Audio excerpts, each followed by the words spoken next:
No one's challenging Ocon for the win now. Esteban Ocon is going to be a Grand Prix winner in Formula One. Ocon wins the Hungarian Grand Prix. Oh, très bien, and formidable, Esteban Ocon. Well done. I could not be more pleased for that man winning a Formula. This is a video about Alpine, Rob's favourite team. Now recently, Alpine have been so shit that everyone seems to have forgotten about them, but we haven't, because funny. They're French, and the French have produced many great things.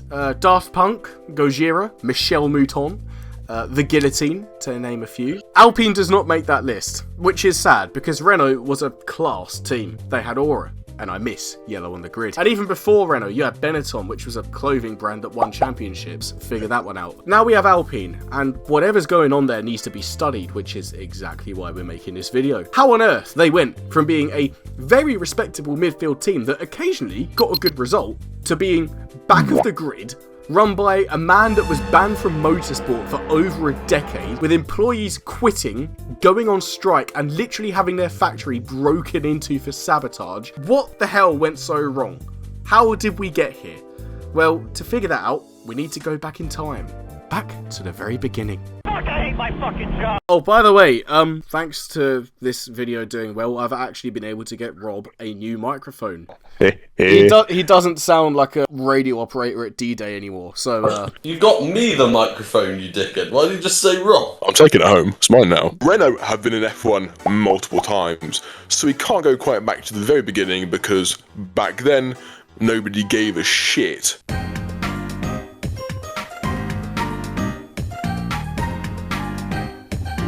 The real start of the modern day Renault brand and F1 team is 2002, when they decided to take Benetton, bend them over and make them French. Jenson Button and Jarno Trulli. In total, they scored 23 points and were just shit. I mean, 23 points isn't that bad. They're not Minardi. Well, yeah, but no one's quite Minardi. 2003, Button was dropped for a test driver coming up in the rankings.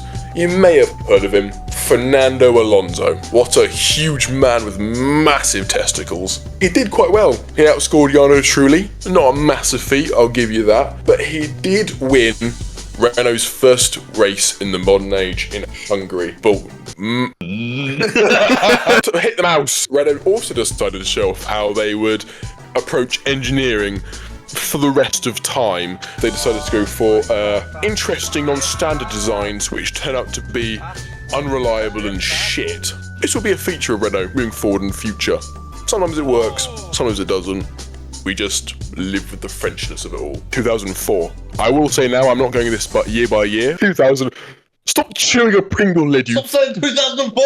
Renault somehow stepped up their game and were fighting for P2 in the constructors. Well done to them. Jarno Trulli won a race in Monaco. Brilliant man. But it was here that you see Renault again deciding to shit up, with Flavio Briatore deciding to break relations with Trulli because Trulli was shit. Last 3 races of the 2004 season, they got the man, the myth, the legend that is Jacques Villeneuve in to finish the season. Oh, for Unfortunately, Villeneuve was old and shit, so he bottled the car and they bottled second, finished third behind BAR. Brilliant stuff, fellas, well done. 2005-2006, golden years of Renault, where Fernando Alonso decided to just carry the entire team for the rest of time, seeing as the driver they brought in to replace Villeneuve and Trulli was Giancarlo Fisichella, who was mid. Say that, he did win the first race of the 2005 season in Australia, but you know. I will not have Fisichella slander on my channel. On our channel, the man is mid. Anyway, Alonso, with his supreme talent and testicles, and some luck I will admit, carried Renault to 2 Constructors' Championships back to back. The only success that they will really see for the rest of time. 2007, Alonso left, and Renault returned to being mid. What the fuck is that? 2008, you have PK Jr. Alonso. What a horrible lineup that is. I don't really want this.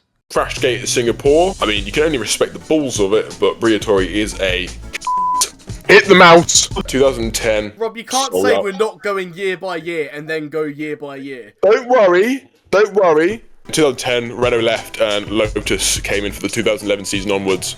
Balling. We missed the John Player special liveries. And you had Grosjean being silly and goofy. With his shocking haircuts. 2016, Renault returned. 2017, something momentous occurred. They acquired the services of the great and wonderful Cyril Abiteboul. Abiteboul? Hello, French person, say the name. Cyril Abiteboul. That's what I said. Habitable. It just means in French, a dick balls. Why are you French? You're welcome, goodbye. Look, mate, I'm English. I didn't beat them at Agincourt to speak their language. The Cyril effect, where you overhauled the entire technical department, their entire approach to F1, basically making them just better in every sense of the way. 2018, the prime time of the new form Renault post-Lotus. Basically, everything was working overtime. They had Hulkenberg and Sainz as drivers, the departments were working, the car was brilliant. It's what made me fall in love with Renault and Alpine really was this season, shamelessly. They finished 4th, a huge jump from where they were a few seasons ago. 2019, Ricciardo joins, and at the end of the season, a load of engineers from all the departments in engineering and stuff departed for different teams like McLaren and Ferrari. This is significant for moving forward. 2020, they got a couple of podiums with Ricciardo in 3rd in Imola, and Ocon getting a 2nd in Sakir, Belter, and from then on, we moved to Alpine, and I will cry. Over to you, Charlie. Some of you may think we're being harsh on Alpine with the title of this video. However, you must remember this is a works team, and to be so utterly mid for this long is simply unacceptable. For the last 8 years, a good season for this team culminated in them being at the top of the midfield, and I think it's telling how poorly things have gone for them if you just look at the journey between Alpine/Renault and McLaren from 2020 to today. Let's look at that. In that time, McLaren have gone from being the top of the midfield to being world champions in 2024 and 2025. And although it's been a bit up and down, I know 2022 was a little bit poor and 2023 was a little bit rough as well, they have made that journey. Alpine, meanwhile, have only gradually gone down. In 2021, they finished in 5th place. Not that bad. In 2022, they finished 4th, a little bit better. In 2023, they finished 6th, they slipped back. In 2024, they remained 6th, mid. And in 2025, they're currently 10th and last. 40 points down on Sauber, which is a bigger gap from 9th to 6th in the Constructors' World Championship. No fiddlesticks. How are they down on Sauber? I know. Ow. I know. Let's dial back, go back in time, have a look at these seasons in greater depth. In 2022, they had a lineup of Alonso and Ocon, and the car was fairly alright. However, it was during this season that Alpine's lack of competent management really bit them in the arse. Alonso decided to leave the team, stating that it was a lack of professionalism and slow pace in contract negotiations. He also said that he wanted to be in a team that wanted to win, in quotation marks. Rob Mouse. Why do you keep saying mouse? Because the screen keeps turning off. If Alonso's saying that, I know Alonso's very critical of F1 teams when things aren't going well. The engine was going much slower than before. Amazing. Apparently that environment was not indicative of a team that wants to win, which, you know, for an F1 team is pretty shit. Following his departure, the Oscar Piastri debacle took place. Jamie, you are an Oscar Piastri fan. Tell us what happened. Well, firstly, he was leading the championship this year up until 2 races ago. But that aside, at the time, Alonso was very angry. And across the pond, at Aston Martin, Vettel had had enough. So he off. Alonso went there, which Alpine didn't know, and as a response, they decided to announce they signed Oscar Piastri. They hadn't. He made the tweet. We've all seen the tweet. I don't need to read it out again. Basically, it was a cluster and in fact, they did not have another driver. Instead, out of, I guess, a panic, they signed Gasly. I don't actually remember the full sequence of events. I don't know why they announced Oscar when he hadn't actually signed for them.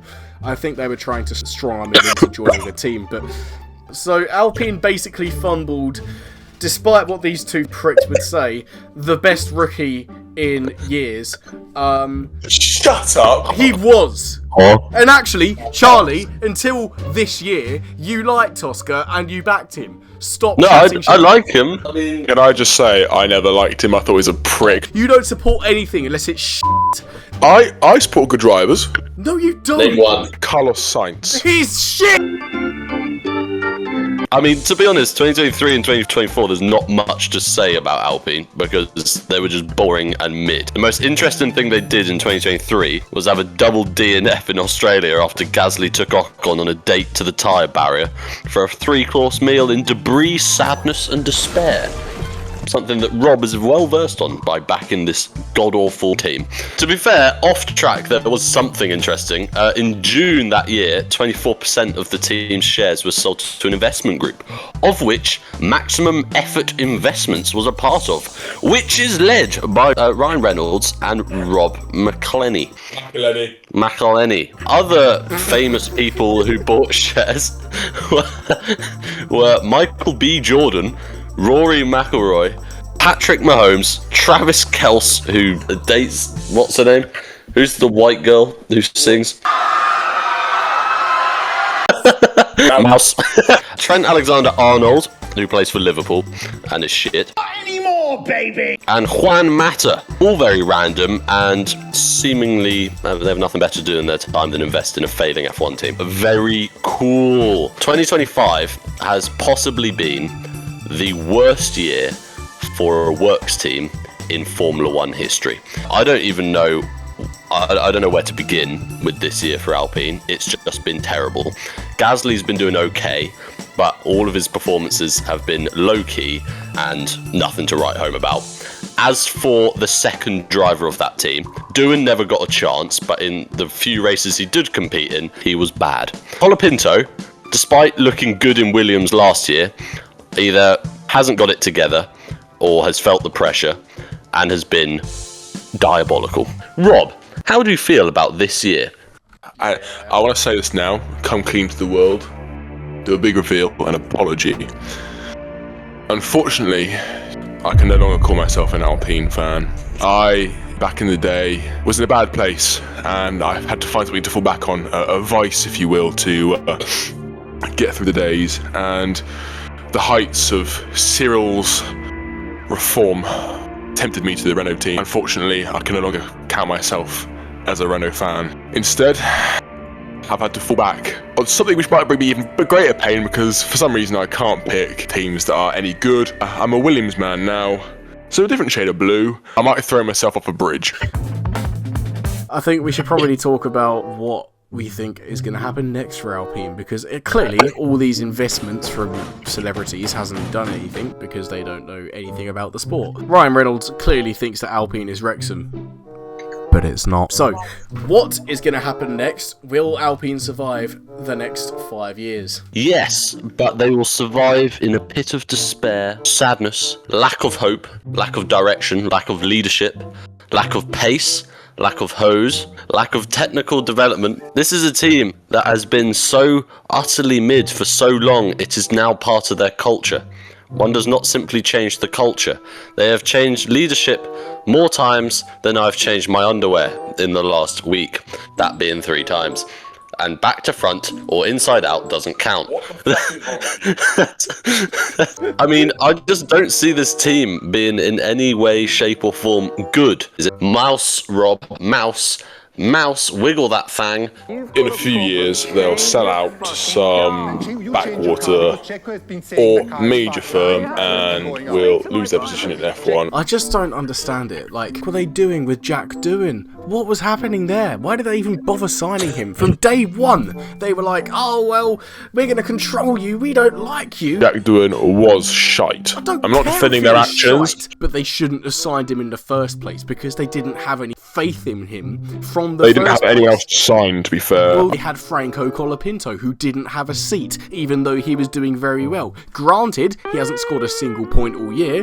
Why does he still have a seat? I don't know. But the Alpine Driver Academy exists. These guys guys have been polluting F1 for years now. They've done nothing. To sum it all up, I think we have to just look at the fact that Alpine had a 100 race plan, right? From day one of their existence of a team.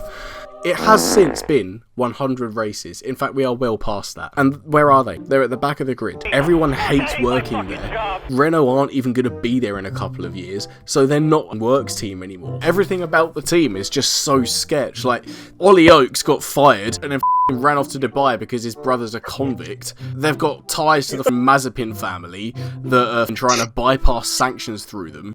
And by the way, in this clip, Dmitry Mazepin is wearing a Russian army ribbon, right? In the paddock. How anyone didn't notice that is beyond me. Granted, this was before the war, and granted, this is with Haas, but they still had ties to Ollie Oakes. They should go back to being called Renault. I think they had aura. I think the livery was cool.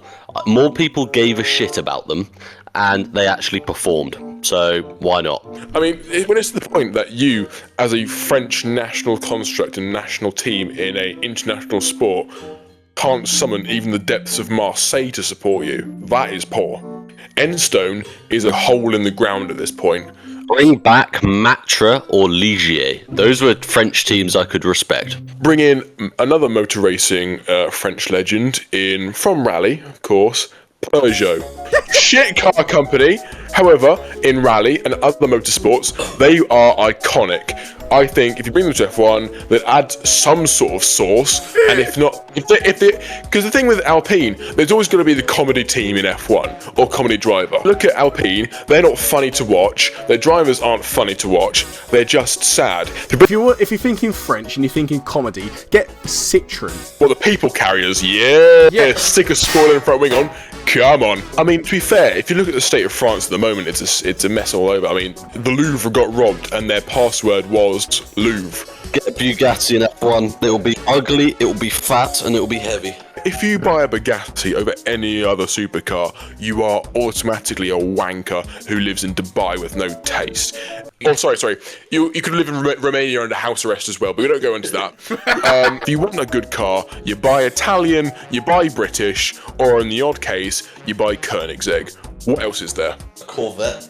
If you buy a Corvette, you're heavier than the car itself and eat everything with cheese. I'm a buy a Maybach. Sorry, you buy Japanese. Again, if you buy Japanese, neek.